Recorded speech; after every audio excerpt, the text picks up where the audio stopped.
একটা মাতাল মাদকগ্রস্ত সংগঠনে পরিণত হয়েছে। তার সাথে কোনো ভালো মানুষ, ভদ্র মানুষ নাই এলাকা। সব গুন্ডা পান্ডা, বদমাইশ, চাঁদাবাজ এবং মাদকাগ্রস্ত এই ক্রিমিনাল গ্যাং হচ্ছে বিএনপির বেজ এরিয়া হয়ে গেছে। আমরা বলবো, তারেক রহমানকে বলছি, যদি আপনি সত্যিই দেশে নেতৃত্ব দিতে চান, মাথায় রাখবেন যে আপনাকে এই ক্রিমিনাল গুণ থেকে আপনাকে বের হয়ে আসতে হবে। আপনি যত বড় পাওয়ারফুল লোক হন, জনাব তারেক রহমান আপনাকে বলছি, হাসিনার থেকে পাওয়ারফুল আপনি কোনোদিন হইতে পারবেন না।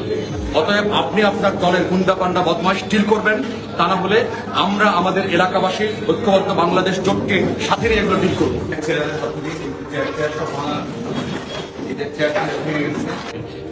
আপনি যদি 31 দফার বাংলাদেশ চান, আপনাকে বদলাইতে হবে। আপনি যদি মনে করে থাকেন আপনি ক্ষমতায় যাবেন, আপনার ক্ষমতাকে কিন্তু আমরা চ্যালেঞ্জ করবো, এটা মনে রাখেন। বাংলাদেশ 24-এর আগের বাংলাদেশে ফিরবে না। আপনি যত বড় পাওয়ারফুল লোক হন, জনাব তারেক রহমান আপনাকে বলছি, হাসিনার থেকে পাওয়ারফুল আপনি কোনোদিন হইতে পারবেন না। অতএব আপনি আপনার দলের গুন্ডা পান্ডা বদমাশ ডিল করবেন, তা না হলে আমরা আমাদের এলাকাবাসী ঐক্যবদ্ধ বাংলাদেশ জোটকে সাথে নিয়ে এগুলো ডিল করবো। এবং এর পুরো দায় হচ্ছে আপনার দলের এবং স্থানীয় প্রশাসন থেকে শুরু করে নির্বাচন কমিশনের প্রত্যেকটা পর্যায়ে তাদের ব্যর্থতা আমরা প্রত্যেক দিন দেখতে পাচ্ছি একটা ভালো নির্বাচন ওঠানোর জন্য। কালকে নির্বাচন হবে, অথচ ভোটাররা আশ্বস্ত হতে পারছে না যে তারা ভয় ভীতি ছাড়া কেন্দ্রে যেতে পারবে। অতএব এর পুরো দায় প্রশাসন এবং তারেক রহমানের বিএনপিকে নিতে হবে। আমরা আশা করব দ্রুততম সময়ে এই ক্রিমিনাল গুন্ডাদেরকে গ্রেফতার করে রিটার্নিং অফিসার প্রমাণ করবেন, ডিসিএসপি প্রমাণ করবেন যে তারা আসলে একটা ভালো নির্বাচন করবার জন্য প্রস্তুত।